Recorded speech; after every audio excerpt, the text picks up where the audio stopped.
So far, I've spoken to you about how writing your dissertation is a really exciting, really engaging process, and that you're going to end up with something that is amazing, and you're going to be an expert on a particular topic. You're going to be an expert in something that other people might have no idea about, and you're going to know so much depth and so much detail on it.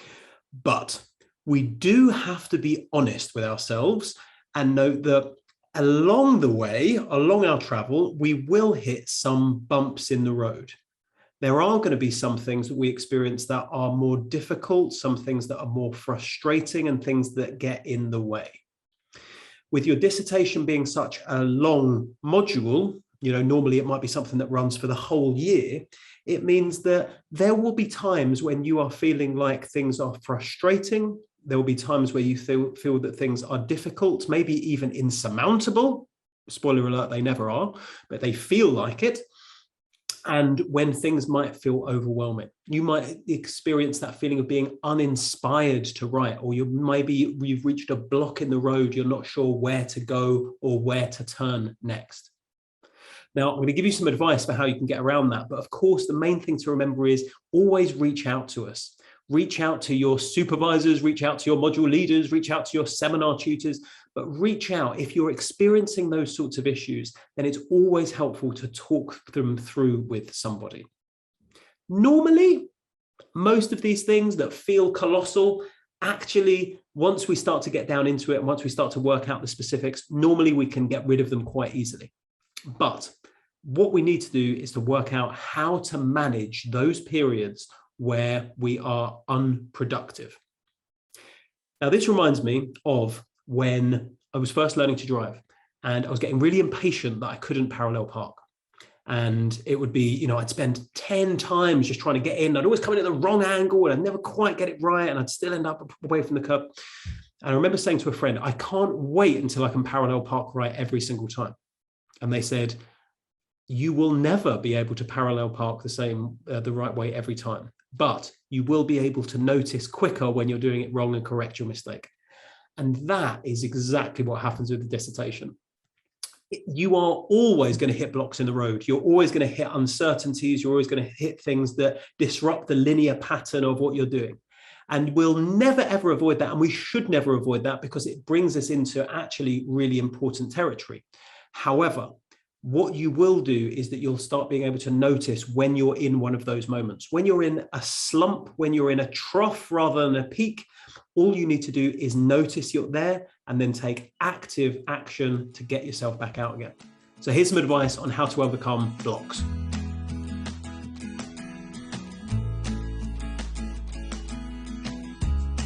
The most common experience that we might have is the feeling of having writer's block. And that is when we just are feeling like inspiration isn't really hitting us. And what we kind of expect is that when we're writing is that there's going to be constant experiences where we have that bolt of lightning that comes down and hits us and we think, oh, this is what I'm writing about and this is what I'm excited about. That's what we expect to happen. But unfortunately, writing isn't really like that. So we have to try and manipulate those lightning strikes. What's normally happening with writer's block is that we're feeling uninspired. We don't really know the route to go down. We feel like we've exhausted every pathway and we have no idea what the next step would take. It's shrouded in this sort of grey mist. We might think, actually, this is the end of the line for this project, and now I have to retrace my steps a few paces back so I can go off in a different angle. Stop before you do that. Normally what's happening with writer's block is that we are not maybe feeling inspired at that point, but we need to try and make ourselves feel inspired. And I remember listening to a podcast when Danny Wallace was on the Distraction Pieces podcast, and he was talking about how he overcame or overcomes writer's block. And many others have spoken about writer's block as being something that doesn't necessarily exist in that physical sense. There isn't literally something blocking your pathway. It's something cognitive. And what you've got to find ways of is manipulating your brain, getting those cogs turning once again.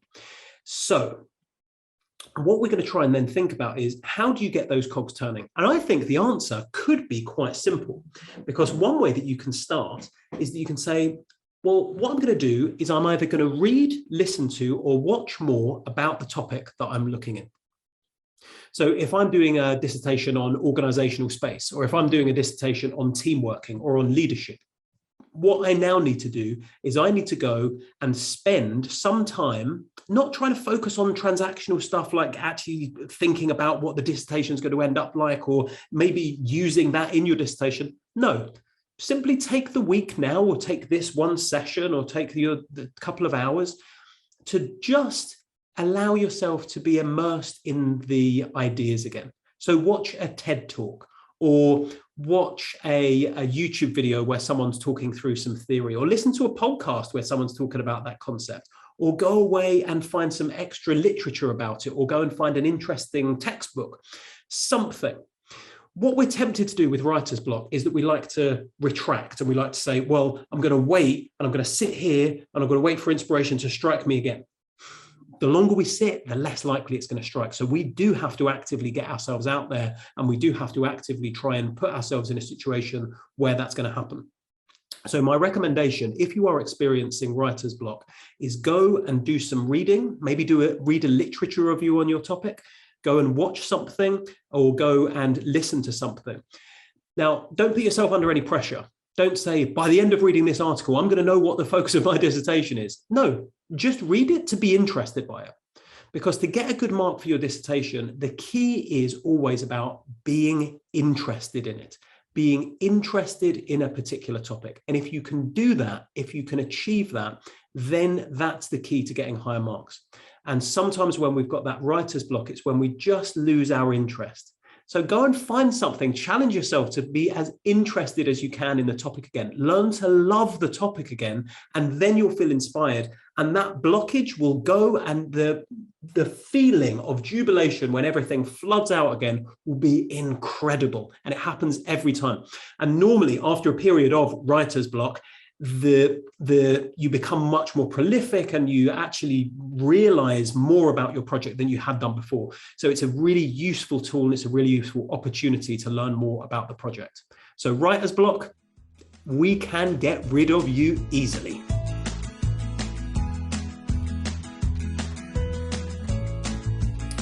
Are you somebody that finds yourself procrastinating quite a lot? Well, join the club. We're all fantastic at it. And it feels like the older we get, the more we procrastinate and the less effective we are. And I'm going to give you a couple of tips here to make sure that you can reduce the amount that you procrastinate and you make the most of the time that you're spending on a particular project. And the first one is really simple, and it goes back to the advice that I gave in the first video, which is to make sure that you dedicate particular time to doing a piece of work. So instead of saying Monday is dissertation day, say I'm going to focus this particular hour or 2 hours or 3 hours, and that's it. Because if you dedicate a whole day to it or a whole week to it, you'll be productive at the start and then you'll really drop off. So start the journey to procrastinating less by dedicating specific time to a project and saying that when I'm here and when I've started this hour, that is when I'm doing that project, and I'm not going to do it afterwards. So I have to get it done in this period. That is a key to being really productive. If you want to be even more productive in that hour, you can try the Pomodoro method, and you can read a lot about the Pomodoro method online, but it's named after the kitchen clock, which is in the shape of a tomato, Pomodoro. And what you do with that kitchen clock, you'll have seen them, is that you twist the top and that sets off a timer. So the people that developed this were thinking about how can we be more productive. So you've set your hour, and now I'm going to tell you, even in that hour, you only have to work for 40 minutes and you'll be more efficient than you would be if you just gave yourself the whole hour. So what you're going to do is you're going to set your intention. What do you want to achieve in the next 20 minutes? Maybe that's, I'd like to make notes on an article. Maybe that's, I'd like to find 5 pieces of writing. Maybe that's that I'd like to organize my notes. But what do you actually want to achieve in your 20 minutes? Set your intention and then set the timer. Once the timer starts ticking, you have 20 minutes to achieve that job. And that means that you have to make a promise to yourself to ignore all other distraction. You turn your phone on airplane mode. I know it's hard, it's horrible, but you got to do it. Phone on airplane mode for 20 minutes. Get rid of anything that is going to interrupt you. Get rid of anything. For me, it's always emails, binging. As soon as that comes, my mind goes elsewhere. I shut them down. Put your headphones on. Don't just focus on listening to music. Maybe put some white noise on. Get yourself right in the zone. And your job for 20 minutes is to just focus on that piece of work. And if you do that, you will be stunned at the amount that you can achieve in 20 minutes. 20 minutes is massive if you're really working. If you're being distracted by other stuff, 20 minutes goes by in a blink and you don't achieve anything, and then you get to halfway through the day and you think, oh, I haven't really done much, and you start feeling a bit down in the dumps. However, with the Pomodoro method, if you've set your intention, and that's a realistic intention, it was a smart goal, then it means by the time that you achieve that, you can tick it off your list. Now, this is a wonderful method, and you can do that as many times as you like. So in an hour, you might do 2 of those because you set your intention, 20 minutes, and then give yourself 5 minutes break. In that 5 minutes break, scroll as much as you want. Do your doom scrolling, speak to your friends, listen to something, do whatever you want, watch something quick on YouTube, but take 5 or 10 minutes to not do any work and just focus on hanging out and getting your brain clear again. But then in your next session, set it again and do another 20 minutes. So in 1 hour, you could achieve 40 minutes, but it'd be 40 pure minutes. And it is such a good feeling.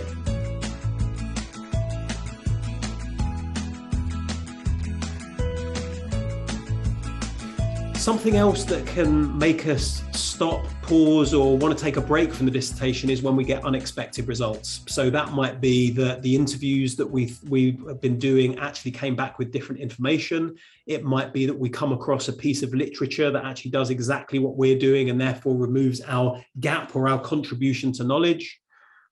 It might be that the literature searching that you thought you were doing isn't going as well, but there's going to be particular periods where you get unexpected results and uncertainties occur. It depends on how you want to see this. Do you want to see your dissertation as this perfect linear project, or do you want to see it as something where you've actually responded to uncertainty and you've made something better out of it? That was a really leading question because obviously it's the latter one. Obviously, it's not a linear process. Obviously, it's not all going to go to plan. Obviously, there's going to be massive curveballs that come out of the way. That is the nature of writing at all, but it's particularly the nature of writing longer pieces. So when you come up against these blocks in the road, think about how you want to deal with them. Initially, allow yourself some time to just be really annoyed. Allow yourself some time to think, why is it like this? And why has that happened? Be frustrated, be angry, phone someone up, vent about it, go and speak to somebody else. Then be annoyed and use that time. But then you're going to come back and you think, well, what do I do with this now? And more often than not, what you're able to do is you're able to turn that example of where something hasn't gone quite right, and that might reshape your dissertation. It may mean that when people didn't speak about task A in the interviews, but they spoke about task B, okay, well, maybe that tells you something. Maybe that tells you that your literature review should be slightly more focused around what people are actually interested in. That is useful. Yes, it involves more work. Sorry about that, but this is a big project. It might involve more work to go back and to restructure things. But what we do is that any time that we have that sense of rejection of an idea not working out, we use it to redirect ourselves. And if we can redirect ourselves, then we'll end up with something better and stronger than before. And with your dissertation, make sure that if you're writing a research project, tell us about the things that didn't go quite right. Tell us about the things you thought were going to happen, but actually didn't, because that is a good story. It's fine to hear about a really sanitized research project where someone said, I looked to find out X, Y, Z, and I found out X, Y, Z. Cool, well done, good job on you. It's really interesting for someone to say, I was looking to find out X, Y, Z, but actually the interviews came back and they said something completely different, or the literature just didn't support that, and therefore I've concluded Z, X, Y. That is interesting. So don't feel like these bumps in the road are getting in the way and are stopping you from doing something. Actually, more often than not, they're telling you something important about your project. So if you feel like you're being blocked by something, if you can't find something, or if you find something that changes your project fundamentally, Just learn to live with that uncertainty, increase that feeling of, or decrease that feeling of wanting to have complete control over a situation, and work out how you can be agile and move your dissertation into different sorts of grounds. So don't worry if you come up against unexpected results. It's going to happen and it's going to lead to a good project.